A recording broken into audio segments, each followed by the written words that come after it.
భీమా కోరేగావ్ విజయ్ దివస్ను పురస్కరించుకుని తెలంగాణ అంబేద్కర్ యువజన సంఘం ఆధ్వర్యంలో ఈరోజు నగరంలోని అంబేద్కర్ కూడలిలో భీమా కోరేగావ్ శౌర్య విజయ్ దివస్ కార్యక్రమాన్ని నిర్వహించడం జరిగింది. సందర్భంగా అంబేద్కర్ విగ్రహానికి పూలమాల వేసి కోరేగావ్ యుద్ధంలో అమరులైన మహర్షి వీరులకు నివాళులర్పించారు.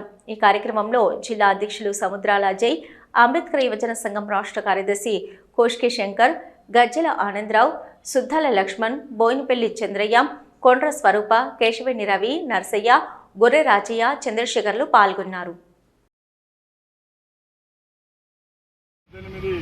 అంటే సుమారు 200 సంవత్సరాల క్రితం మరి నాగాపూర్లో ఏవైతే బ్రాహ్మణ పీష్వాలు ఉన్నారో వారికి, అలాగే మన మహార్ వీరులకు జరిగినటువంటి యుద్ధం లోపల 500 మంది మహార్ వీరులు, మరి 28,000 మంది